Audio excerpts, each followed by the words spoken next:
큐시트 회의 시간입니다. 오늘의 첫 번째 아이템 이수아 기자가 준비했죠? 네, 첫 아이템 제목부터 소개해드리겠습니다. 여야, 정부까지 참전한 문윤 갈등입니다. 이 윤 후보가 현 정부를 겨냥해서 적폐청산 수사하겠다라고 공언을 한 뒤에 논란이 계속되고 있죠. 여기에 대해서 어제 문 대통령이 공식 사과를 요구하기까지 했는데요. 그리고 윤 후보가 여기에 내 사전에 정치 보복은 없다라고 답은 했지만 사과는 하지 않으면서 계속해서 파장이 일고 있습니다. 심지어 여기에 대해서 여야 총리 반응까지 나오고 있는데요. 어제 상황 저희가 영상으로 정리해봤습니다.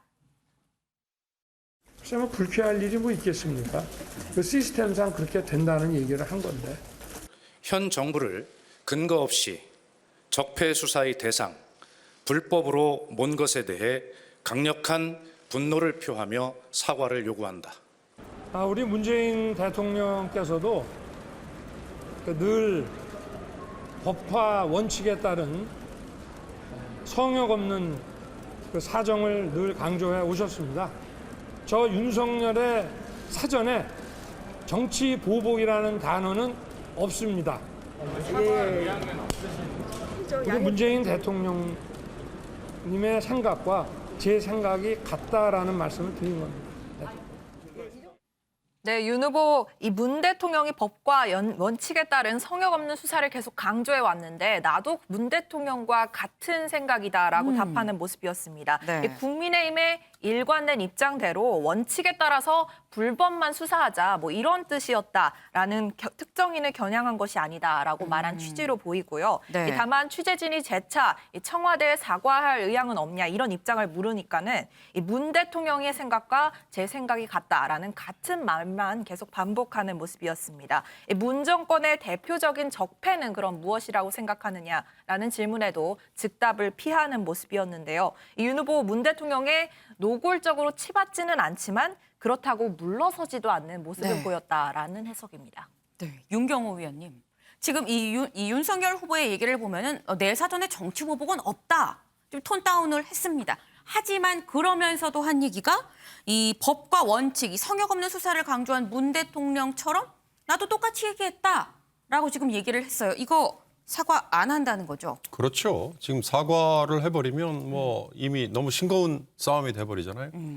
그렇게 하기에는 지금 너무나 큰 펀치를 날려 놓았고요. 네. 이 펀치가 아까 이수아 기자가 처음에 얘기했습니다만 여야뿐만 아니라 청와대 그리고 김부겸 총리를 대표로 하는 정부까지 지금 나서서 모두가 한마디씩 하는 네. 그 얘기는 유권자들 중에도 진영 또는 뭐 지지 세력으로 나뉘어서 이 사안이 엄청난 지금 파장을 가져온 거니까 이 상황에서 지금 윤석열 후보가 갑자기 사과한다고 발을 쏙 빼버리는 거 아마 개인적인 차원에서 한 발언이 아닌 걸로 이미 됐기 때문에 그 단계는 훨씬 뛰어넘은 것 같아서 이건 사과를 아마 끝까지 안 하겠죠. 네.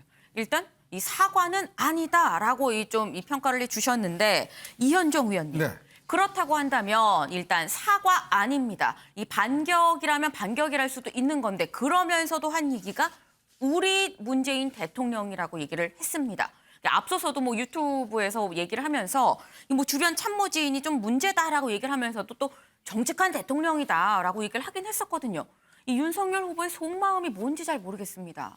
사실 이게 제가 볼 때는 뭐 계산된 발언이 아닌 것 같아요. 왜 그러냐 하면 이게 이제 그 당시 중앙일보의 이제 기자의 질문에 네. 적폐청산 수사하시겠습니까? 그럼 해야죠. 뭐 이렇게 이제 이야기를 한 거예요. 네네.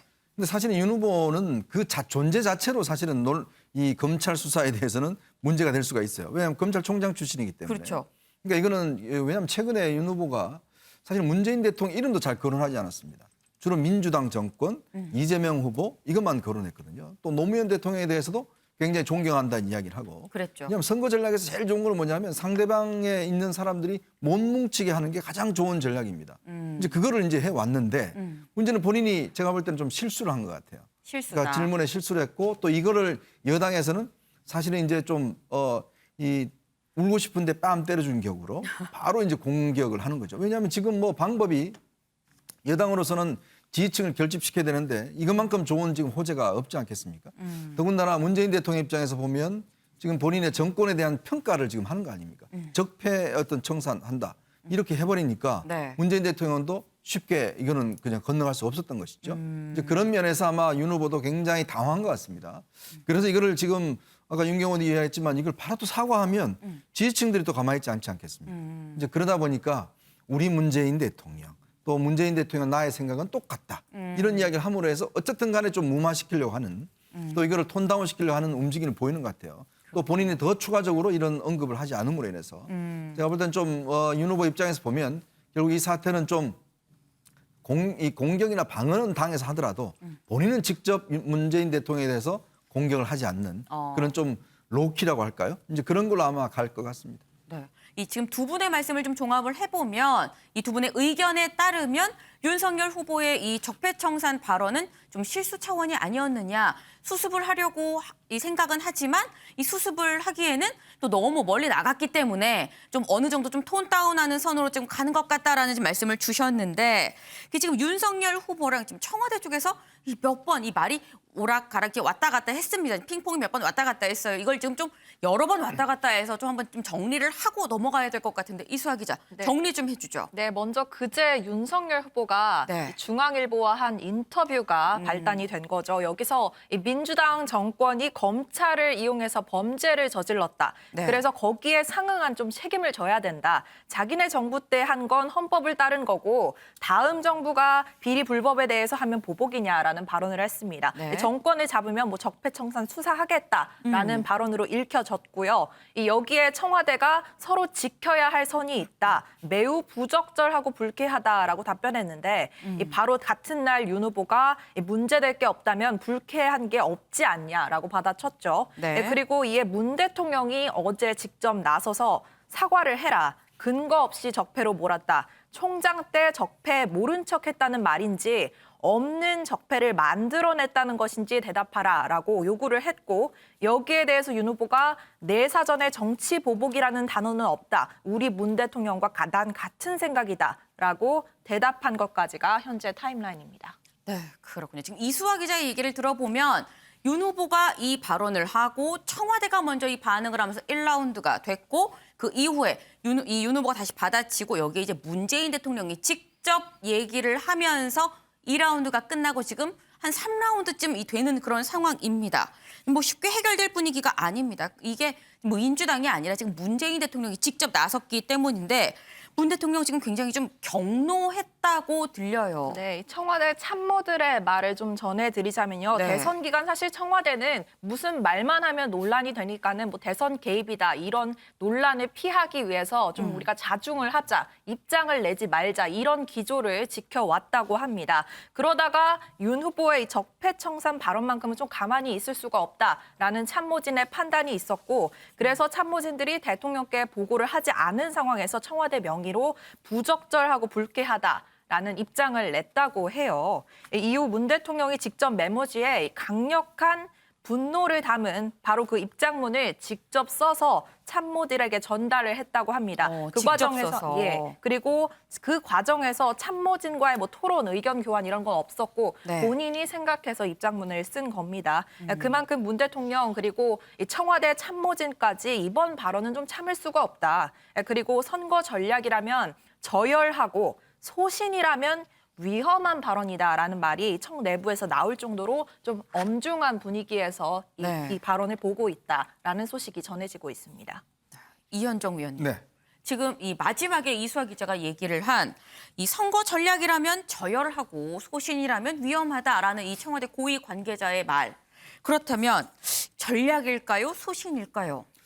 일단 제가 듣기로는 이제 문재인 대통령이 처음에 밑에서도 정무석이나 이런 데서도 보고를 안 했다고 그래요. 이 네. 인터뷰에 대해서. 근데 이제 그래서 뭐 그냥 대응하는 걸로 끝났는데 문재인 대통령이 직접 아마 신문을 읽어본 모양입니다. 그래서 밤새 아마 본인이 직접 이제 써와서 그걸 참모회의 때 주면서 이걸 그대로 발표해라라고 이야기를 했다는 거거든요. 왜 그러냐 하면 사실 이 문재인 대통령 입장에서 보면 이 적폐청산이라는 게 문재인 정권 그 국정과제 1호가 적폐청산이었습니다. 아시겠지만 결국은 2명의 대통령이 구속이 됐고요. 특히 200여 명에 달하는 사람들이 이제 2년 동안 적폐청산이라는 소위 이 수사로 인해서 구속이 됐습니다. 이제 그렇다 보니 이 윤석열 총장이 당시 검찰총장으로 그걸 했잖아요. 근데 이게 지금 제1야당 후보가 돼서 유력한 후보가 된 상황에서 또 이제 이 이야기를 하다 보니 이게 어떤 면에서 본인한테 직접적인 문제가 될 수가 있어요, 사실은. 왜냐하면 본인과 그다음에 이미 울산 사건이나 뭐 그다음에 탈원전 사건이나 등등 월성원전 사건이나 이걸로 해서 비서관 장관급들이 일단 기소가 되고 구속이 됐습니다. 근데 문제는 이제 이렇게 돼버리면 이 문재인 정권에 대한 어떤 면에서 뭐 이제 또 적폐청산하는 거 아니냐. 본인의 입장에서는 나의 문제라고 생각했던 거죠. 아, 칼이 나를 향해 있다. 그렇죠. 그러니까 이제 바로 이제 대응을 한 거 아니겠습니까? 근데 어떤 면에서 보면 이런 거는 저는 윤석열 후보가 이렇게 이야기한 거는 그렇게 썩 좋지 않는 이제 전략이죠. 왜 그러냐면 이거는 상대방을 뭉치게 할 수 있는 전략입니다. 제가 말씀드렸듯이 네. 이제 그런 측면에서 하면 내부적으로도 아 이거는 너무 나갔다라는 이야기들이 많이 나와요. 왜냐하면 결국 선거라는 게 지금 이 우리 편을 최대화하고 상대편을 좀 최소화해서 분열시키는 게 제일 좋은 선거 전략이거든요. 결국은 상대방이 뭉치게끔 만든 상황이기 때문에 어떻게 하나 이제 수습을 하려고 하는 것 같습니다. 그렇지만 이제 윤석열 후보 같은 경우는 검찰총장 출신이고 법치를 강조하지 않습니까? 그렇기 때문에 사실은 이거는 양보할 수 없는 또 가치이긴 합니다. 문제는 근데 이거를 지금 이야기하는 것과 본인이 나중에 선거에서 만약에 당선되고 한 것과는 좀 차이가 다르겠죠. 근데 미리 이걸 이야기함으로 인해서 사실은 이쪽 상대방으로 하여금 봐라 이거 하면은 이렇게 된다라는 이제 두려움을 또 아니면 이걸 공격의 소지로 삼는 것 자체는 제가 볼 때는 썩 좋지 않는 그런 선거 전략이 아닌가 싶습니다. 네. 지금 이현정 의원께서는 이 윤석열 후보의 칼이 이 문 대통령 본인을 좀 향해 있다라고 생각을 하는 것 같다라고 말씀을 주셨는데 윤경호 위원님, 이 문재인 대통령이 직접적으로 이 메시지까지 써서 전달할 만큼 굉장히 격려한 이유, 가장 근원적인 게 뭐라고 보세요? 뭐 직접적인 공격, 우리 이현정 의원 설명에 충분히 들어있어요. 그중에 저는 그 대목인 것 같아요.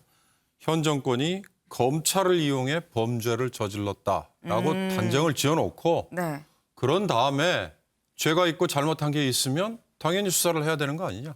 이렇게 논리를 펴갔잖아요. 전제가 이 화가 나는 요인이었다. 그렇죠. 그러니까 이걸 아주 구체적으로 그랬더니 그다음에 청와대 관계자 뭐 여권에서 구체적으로 무슨 사건을 어떤 대목을 가리키는 거냐라고 되물었잖아요. 그걸 예를 들어서 윤 후보가 중앙일보와 인터뷰 당시에 처음부터 아예 작심을 하고 인터뷰하면서 이렇게 정제된 발언을 한 게 아니고 평소에 하는 얘기를 그냥 했듯이 했다면 예를 들어서 뭐 울산시장 선거라든지 아니면 탈원전 뭐 어쩌고저쩌고라든지 아니면 최소한 내가 검찰총장에 물러난 다음에 자기 사람들을 심어놓고 라든지 이런 말들이 있었으면 조금 나았겠죠. 근데 그런 얘기는 지금 쑥 없이 어찌됐든 현 정권이 검찰을 이용해 범죄를 저질렀다라고 단정을 지었기 때문에 이건 문 대통령을 향한 직격탄인데요. 저는 그 중앙일보 인터뷰를 처음에 딱 읽는 순간 네. 아 이게 윤석열 후보의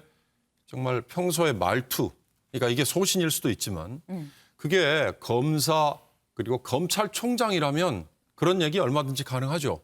잘못한 거 있으면 책임져야 되고 뭐 걸리면 혼내줘야 되는 거 아니야? 라고 얘기할 수 있잖아요. 총장이라면. 그러나 정치인이고 더군다나 대선을 목전에 둔 대선 후보라면 만약에 기자가 또는 질문자가 잘못한 게 있어서 적폐청산 수사하실 겁니까? 라고 물어보면요.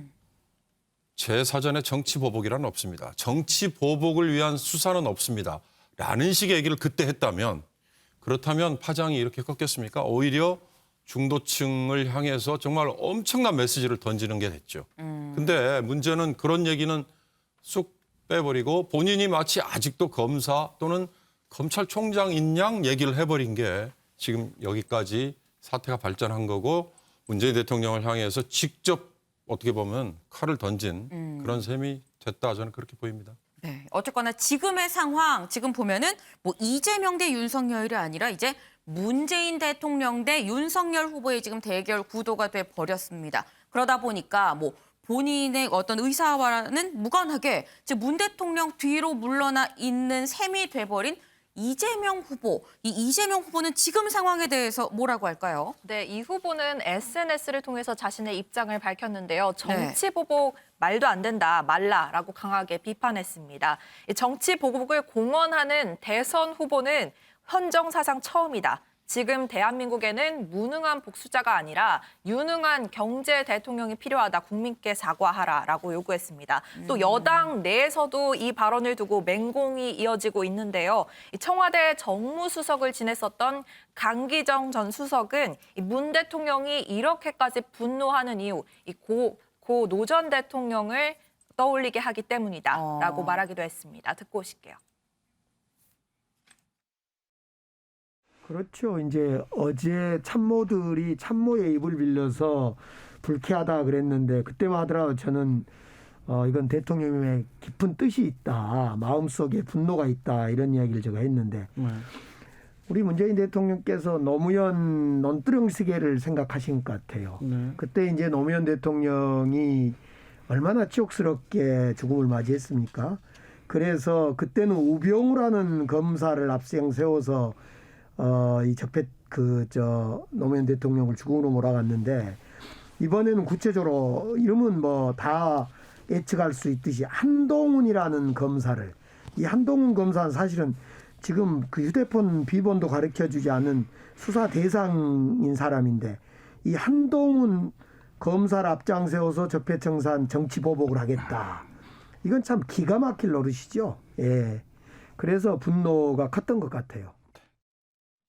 네, 과거 노 전 대통령 때 이 우병우 검사를 앞세워서 이런 일을 했는데 이번에는 한동훈 검사를 앞세워서 그럼 정치 보복을 하겠다는 거냐라는 강기정 수석의 말이 있었고요. 이 민주당 의원총회에서도 윤 후보 발언에 대한 비판 계속됐습니다. 몇 개만 소개드리면 윤호중 원내대표가 정말 이런 끔찍한 후보는 처음 봤다. 이 후보 부부가 모두 언론을 탄압하겠다. 아니면은 뭐 이번에는 적폐 수사하겠다라고 공언을 하냐. 참 번갈아가면서 이런 얘기를 한다라고 얘기를 했고 이 청와대 대변인이었던 김의겸 의원은요. 본인이 직접 문 대통령의 글을 담당했던 사람이잖아요. 그래서 그쵸. 문 대통령에서 잘 알고 있는데 이런 날선 언어를 쓰실 분이 아니다. 이렇게까지 표현한 거는 정말 처음 보는 대통령의 말투다라고 평가하기도 했습니다. 네, 지금 사안이 상당히 좀 커졌습니다.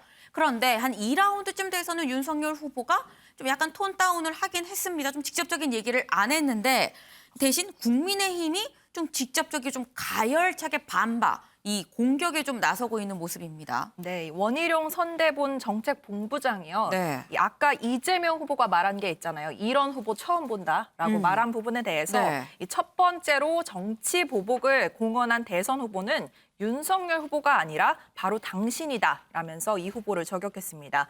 지난 2017년에 문정권 3개월 차에 청와대가 박근혜 정부 시절 비공개 문서를 좀 대거 공개한 적이 있거든요. 네. 여기에 대해서 야당이 정치 보복쇼다라고 비판을 했는데 이 후보가 여기에 대해서 이건 보복이 아니라 정의와 상식의 구현으로 보인다라고 말하면서 이런 정치 보복은 맨날 해도 된다라고 말한 적이 있습니다. 이 발언을 원희룡 본부장이 소환한 거고요. 저희 김기현 원내대표의 발언도 가지고 있거든요. 이것도 영상으로 보고 오실게요.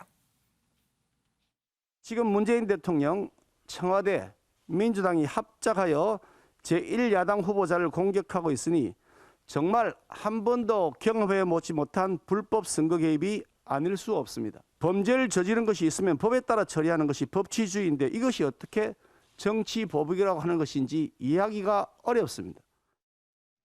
네, 윤석열 후보는 말을 아끼고 있습니다만 지금 이 국민의힘 이 전체 차원에서 거의 뭐 총공세를 지금 하고 있습니다. 그런데 예결위에서 사실 이 정부는 대선 관련한 발언을 할 수가 없습니다라고 좀 굉장히 좀 곤혹스러워했었던 김부겸 총리까지 여기에 대해서 좀 한마디를 했던데요. 네, 김부겸 국무총리도 이번에는 좀 윤 후보가 지나쳤다라고 평가를 하면서 한마디 네. 했습니다. 듣고 오시죠. 뭐 그냥 그분이 대선 후보기 때문에 뭐 제가 말씀드리기 조심스럽지만 그건 뭐 누가 보더라도 지나친 거죠. 예, 그런 뭐 말하자면 현직 대통령과 현재의 정부 자체를 마치 무슨 잠재적인 범죄자인 것처럼 그런 식으로 가정법처럼 들렸잖아요. 네. 그건 좀 특히 현 정부 내에서 검찰총장을 지내신 분으로서는 그건 적절치 않은 발언입니다. 네, 이 말을 아끼던 김부겸 총리도 이거는 윤 후보가 잘못한 거 아니냐라고 좀 얘기를 했습니다. 그런데 사실 뭐 김부겸 총리는 민주당 소속이긴 하죠. 그런데 민주당 소속이 아닌데 윤석열 후보가 좀 잘못한 것 같다라고 얘기를 한 사람들이 있습니다. 네, 맞습니다. 그 외 발언은 제가 좀 정리를 해봤는데요. 네. 김종인 위원장도 이 윤 후보 발언을 두고서 하지 말았어야 했을 말이다. 적절하지 않았다. 후보로서 안 했으면 좋았을 뻔했다라고 비판을 했습니다. 그러면서 윤 후보와 이 후보 모두 최악의 후보들이라며 쓴소리를 쏟아냈는데요. 김종인 위원장 목소리 직접 듣고 오시죠. 그런 얘기는 사실은 후보로서 안 했으면 좋을 뻔했어요. 특히 윤석열 후보는 이 정부에서 스스로가 검찰총장이라는 차례에 있었던 사람 아니에요. 그러면 그때 생각하고 지금 생각하고 뭐가 근본적으로 다른 게 있어서 그때는 이 정부의 적폐를 몰랐을 거예요. 그런 측면에서 사실은 후보로서 현 정부에 대해서 그런 얘기를 했다는 거 내가 보기에 적절치 못한 얘기를 하지 않았나 이렇게 생각합니다. 이번은 다릅니다. 모조리 최악 중에 최악인 차악조차 없는 선거라고도 얘기를 합니다. 문재인 정부보다 더욱 폭주할 것이 명백합니다. 나라를 더욱 둘로 갈라놓고 야당은 존재 의미조차 사라져버릴 것입니다. 극단의 여소야대 상황이 펼쳐질 것입니다. 임기 5년 특히 초반 2년 정도를 식물 대통령으로 지내야 할 것입니다. 네, 검찰총장 때는 이 정부의 비판을 몰랐냐라면서 앞서 문 대통령이 비판했던 지점을 언급하면서 비슷한 비판을 내놓은 상황이고요. 그러면서 숙련된 사람이면 그런 소리를 안 했을 텐데 무의식적에서 나온 발언인 것 같다라고 얘기를 했습니다. 그러면서 윤 후보가 권력에 취해서 청와대만 들어가면 모든 것을 뜻대로 할 수 있을 거라 생각하는 것 같다라고 지적을 했습니다. 여기에 안철수 후보 역시 비판 대열에 합류를 했는데요. 불법이 있으면 대통령이 아니라 대통령 할아버지라도 단죄를 해야 된다라면서도 그러나 정치 보복은 안 된다고 강조를 했습니다. 방점은 뒤에 찍혀 있었는데요. 안 후보 복수에 눈이 멀면 언젠가는 재발을 찍게 된다. 그러면서 자신이 정치 보복의 악순환을 끊겠다며 중도층을 겨냥한 발언까지 내놨습니다. 네, 지금 보면 뭐 김종인 전 위원장, 안철수 후보 둘 다 뭐 윤석열 후보랑 사이가 썩 좋은 관계가 아닌 사람들이긴 합니다. 이 어쨌든 윤 후보 입장에서 좀 아쉬운 사람들이 지금 좀 비판적인 시각을 좀 견지하는 그런 모습인 건데 이 적폐청산 논란이 지금 정치권의 최대 화두가 된 그런 상황이죠. 그런데 지금은 대선 국면입니다. 그런 만큼 이 대선을 목전에 둔 지금 터진 이번 이슈, 이 양쪽 여야의 손익 계산은 어떻게 될까 좀 짚어봐야 될 것 같습니다. 먼저 윤경호 위원님, 이재명 후보한테 이번 이 적폐청산 논란, 이 득, 실 뭐가 있을까요? 상당히 저는 득이 많을 것 같아요. 득이 우선 크다. 당장 현안인 배우자 관련해서 굉장히 곤혹스러운 상황이 살짝 뒤로 지금 물러나고 있지 않습니까? 오늘 저녁에 있을 토론회에서도 아마 이 적폐청산 관련해서 윤 후보가 한 얘기 이거 먼저 다루지 않겠어요? 네. 뭐 김혜경 씨가 뭐 법인카드를 공적인 걸 사적으로 썼니 어쩌니 하는 거에 대한 추가 지금 폭로도 계속 나오고 있는데 이런 것들이 어찌됐든 지금 우선순위에서 뒤로 살짝 밀려요. 물론 윤석열 후보도 KBS에서 보도를 새로 해서 뭐 도이치모터스 주식 거래 나왔죠. 추가로 나온 거 굉장히 심각한 문제인데 양쪽 다 배우자의 스캔들, 뭐 배우자의 약점과 관련해서 뒤로 우선순위가 좀 밀려간 덕을 봤다. 두 번째는 전 더 큰 거라고 보는데요. 지금 이재명 후보가 30% 후반대에 박스권 지지율에 머무르고 있는 반면에 네. 불과 한 퇴임을 석 달 남겨놓은 문재인 대통령은 아직도 40%의 그렇죠. 지지율을 유지하고 있다 이러잖아요. 그 얘기는 친문 세력들이 이재명 후보의 지지에 화끈하게 와주지 않았다는 거지 않습니까? 근데 이번에 윤석열 후보가 저렇게 폭탄을 터뜨려 놓은 상황에서 문재인 대통령을 지키자라는 움직임이 생기지 않으면 이상한 거 아니겠어요? 더군다나 지금 뭐 노무현 전 대통령의 비극적인 죽음까지 끄집어내면서 문재인 대통령을 지키자라는 식의 얘기로 유도를 하려고 하는 거니까 그렇다면 이재명 후보는 문재인 대통령을 맹목적으로 밀어주는 세력들이 문재인을 지키기 위해서 자기에게 와주는 효과 이걸 지금 기대할 수 있지 않을까. 저는 이 두 가지만으로도 이재명 후보는 득이 더 많을 것 같다는 생각이 듭니다. 네, 일단 말씀해 주신 거는 실은 아예 없었습니다. 뭐 득이 많다라고 말씀해 주셨는데 지금 뭐 친문 지지층이 얼마나 많이 오겠느냐 지금 이 말씀을 해 주셨습니다. 그렇다면 이현정 위원님. 네.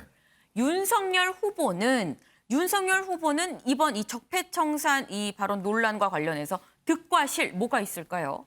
일단 이제 이번 선거 전이 처음에 이제 윤석열 후보가 반문 전선 형성 네. 이걸 이제 내세웠지 않습니까? 이제 그러면서 본인은 반문 진영의 어떤 대표적인 후보다 이걸 내세웠거든요. 이제 그러다가 이제 점점 이재명 후보와의 이제 갈등 이제 어떤 대립 관계로 이제 형성이 됐어요. 근데 이제 다시금 이제 문재인 대통령을 불러냈습니다. 그렇다면 제가 볼 때는 이 선거라는 게 그렇습니다. 어차피 이제 양쪽으로 결집됩니다. 그러니까 어차피 이쪽에 오지 않을 분들이 이쪽으로 갈 수도 없는 것이고 다 양쪽으로 이제 선거가 끝나면 다 결집이 되게 돼 있거든요. 그렇기 네. 때문에 실질적으로 손해볼 건 별로 없다. 손해 보는 건 없다. 그러면서 이제 한편으로 보면 본인의 지지층, 즉 반문재인 지지층들을 네. 좀 더 뭉치는 효과는 아마 있을 것 같아요. 즉 문재인 대통령이 해왔던 여러 가지 부동산 문제라든지 또 뭐 안보 문제라든지 이런 것들을 다시 부각시킴으로 인해서 어떤 반문에 있는 후보 어떤 지지층들을 다시금 결집시키는 효과. 특히 이제 대구 경북이라든지 뭐 PK 지역이라든지 네. 이런 쪽에서 예전에 어떤 지금 지지율을 보면 예전에 이쪽 지역의 출신 후보들에 비해서는 좀 약한 건 사실이거든요. 그러니까 그렇다면 이제 이쪽의 지지율을 더 강고하게 하는 효과는 있을 겁니다. 그리고 이제 본인이 반문의 어떤 확실한 후보라는 그런 내세우는 건 있을 거예요. 그렇지만 이게 이제 또 이 실은 뭐냐 하면 결국 이제 지금 어쩌면 중도층 싸움이잖아요. 중도층 싸움인데 지금 사실은 이제 김혜경 씨 문제로 인해서 좀 득을 보고 있었거든요. 근데 이제 이 이슈가 또 사라지면서 네. 문재인 대통령 각을 지움으로 인해서 어떤 면에서 보면 좀 본인한테 불리한 여론 형성, 즉 중도층을 유인할 수 있는 거리들이 없어진다는 이제 효과가 있을 겁니다. 그러면서 보면 이 결국 본인의 말의 어떤 실수든 의도든 간에 이 발언으로 인해서 결국 김혜경 이슈를 한편에 잠재우는 효과. 그래서 본인한테 좀 불리한 효과. 그 중도층을 좀 유입을 시켜야 되는데 이 이제 문제. 그리고 상대방의 어떤 지지층을 보면 특히 아직까지 이제 친 이재명 그다음에 예전 친문 친노가 사실 여기에 완전히 결합된 건 아니거든요. 네. 근데 문제는 이 발언으로 인해서 친문 친노가 확실하게 이재명 쪽으로 결합시켜 버리는 효과 이게 있는 겁니다. 그리고 결국 이제 이 선거라는 게 아마 마지막에 가서는 양측의 팽팽한 대립이 될 겁니다. 이제 그런 걸 너무 조기에 시킴으로 인해서 본인한테는 이슈 주도권이 좀 상실되는 이제 그런 효과는 저는 아마 어떤 분명한 실로 나타날 것 같습니다. 네. 지금 말씀 좀 더. 아니 우리 시청자들께서 뭐 다 알아서 들으시겠지만 네. 이재명 후보에게 실이 없는 건 아니죠. 반문 세력들이 뭉치는 것 자체가 실인 거고 네. 더군다나 윤석열 후보는 정권 교체란이라는 게 자기 정치 참여의 제1성이었고 네. 최근에도 입만 열면 정권 교체론이라는 게 모든 지상 목표잖아요. 그렇다면 이 정권 교체론이라는 거에 공감하는 사람들은 더더욱 똘똘 뭉치지 않겠습니까? 그거는 이재명 후보에게 굉장한 실이 될 수밖에 없으니까 지금의 싸움은 결국 제로섬 게임이 되는 거죠. 윤석열 후보가 득이 된다면 네. 그건 이재명 후보의 실이기 때문에 그렇죠. 결국은 양쪽 진영끼리만 뭉치는 그런 효과가 나타나겠죠. 네. 지금 두 분이 굉장히 좀 자세히 좀 꼼꼼하게 말씀을 해주신 것 같습니다. 하지만 어쨌거나 이 뭐 제로섬 게임이다. 양쪽의 지지층은 이 뭉칠 수 있지만 그렇다면 또 중도는 멀어질 거다라는 뭐 이런 말씀을 지금 주셨는데 지금 윤경호 의원님 말씀 중에 뭐 노무현 전 대통령까지 소환을 한다 뭐 지금 이런 말씀을 지금 해주셨습니다. 유호정 기자, 이 최근에 노무현 전 대통령의 EM 모습이 굉장히 많이 좀 등장을 합니다. 이게 이번 이슈랑 좀 무관하지 않은 거 아니냐 이런 얘기도 나와요. 네, 사실 이 노 전 대통령은 이번 이슈가 터지기 전에도 이재명 후보 또 캠프 쪽에서 종종 거론돼 왔습니다. 네. 그런데 공교롭게도 최근 들어서 노 전 대통령 관련 영상이 잇따라 올라온 상황인데요. 어떤 영상인지 직접 확인해 보시고 이야기 나눠보겠습니다. 반칙과 특권이 용납되는 시대는 이제 끝내야 합니다.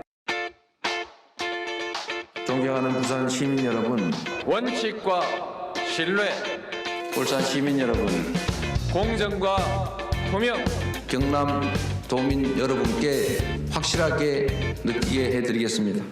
사람 사는 세상을 만드는 꿈은 노무현의 꿈이었고 문재인의 꿈이고 그리고 저 이재명의 영원한 꿈입니다, 여러분. 노무현 대통령께서 꿈꾸셨던 지역주의 타파 그리고 균형 발전, 함께 사는 세상, 희망을 모두 나누는 행복한 나라 이재명이 반드시 완수하겠습니다, 여러분. 고맙습니다. 네, 이전에도 언급이 돼 왔는데 이번 이슈 이후에 나오는 이런 비슷한 메시지들이 더 주목을 받는 이유는 같은 메시지의 더 커진 결집 효과 때문입니다. 윤 후보의 이번 발언을 계기로 여권 기저에 깔려 있었던 노 전 대통령 서거 관련 트라우마를 자극했다라는 얘기들이 나오는데요. 실제로 여권에서는 노 전 대통령을 언급하면서 정치 보복의 부당함을 강조하는 목소리들이 잇따라 나왔습니다. 그리고 이를 계기로 이 후보의 부정적이었던 민주당 지지자들도 네. 일단 결집해야 된다라는 이런 호소들이 나오고 있고 실제로 지지자들 사이에서 이런 움직임이 있다라는 얘기도 나오고 있거든요. 캠프에서도 이를 극대화시키려는 것 아니냐라는 분석도 나옵니다. 그런데 이제 윤석열 후보도 이 노무현 전 대통령에 대해서는 굉장히 좀 이 고평가도 좋게 하고 존경한다라고 얘기를 했었습니다. 네, 맞습니다. 이 노무현 전 대통령을 굉장히 높게 평가를 해왔는데요. 제주 강정마을 방문 당시에는 노 전 대통령을 언급하면서 이 눈물을 흘리는 울컥하는 모습까지 보이기도 했습니다. 노무현 정부는 이렇게 추켜 세우면서 반대로 문재인 정부는 노무현 정부와 다르다. 라면서 평가절하하고 있는 상황인데요. 윤 후보는 지금 정부는 김대중 노무현 정부의 계승자라고 그러는데 본인은 사기라고 생각한다. 라는 발언까지 했습니다. 그러면서 진짜 친노는 이 정부하고 관계를 맺지 않았거나 이 정부에서도 그런 사람들을 쓰지도 않았을 거다라는 얘기를 하기도 했습니다. 네, 윤경호 위원님. 지금 보면은 어쨌거나 이재명 후보 쪽에서는 노무현 전 대통령이 과거 영상을 계속 좀 이렇게 좀 향수를 불러오는 그런 전략을 쓰고 있는 것으로 보이긴 합니다. 효과가 있다고 보십니까? 이재명 지금 후보는 사실은 DJ, 노무현 그리고 문재인 이렇게 이어져 가는 뭐 정통성이랄까 아니면 그 지지층이 고스란히 자기에게 오는 거 이걸 가장 사실은 원하고 있겠죠. 그렇다면 지금 뭐 대한민국이 뭐 이미 양쪽으로 그냥 나눠져 있다 이렇게만 볼 수 없는 게 중도층이 항상 있으니까요. 네. 그렇지만 이 면면이 흐르고 있는 이 지지 세력들의 뭐 성향이랄까 이런 걸로 따진다면 그렇게 가야 선거운동이 사실은 굉장히 쉽게 갈 수 있다 이럴 수 있는데 지금 아까도 잠깐 말씀드렸습니다만 문재인 대통령 지지 세력조차도 이재명 후보에게 선뜻 가지 않고 있는 그런 상황이잖아요. 그 돌파구를 저는 노무현이라는 전 대통령을 끄집어내서 찾으려고 했던 거 아니었나라는 생각이 들어요. 이번 윤석열 후보의 발언 이전에 아까 기자의 리포트 중간에 있었지만 저런 발언들을 중간에 섞었던 거 특히 부산, 경남, 울산 뭐 이런 쪽에 갔을 때 썼던 자료 화면이잖아요. 저런 것들은 더더욱이 노무현 대통령에 대한 향수를 뛰어넘어서 실제로 친노라는 세력이 선거운동 때 고비고비마다 엄청난 역할을 했던 거 그걸 이번에도 기대하고 또 재현하려고 하는 거 아니었을까 싶은 생각이 들어서요. 거기에 윤석열 후보의 이 발언이 어떻게 보면 굉장히 불이 조금 타려고 하는데 기름을 부어준 꼴이 될 수도 있을 것 같다. 그런 생각이 듭니다. 네, 지금 이 불이 타려고 하는데 기름을 부은 발언이 됐다라고 평가를 해주셨습니다.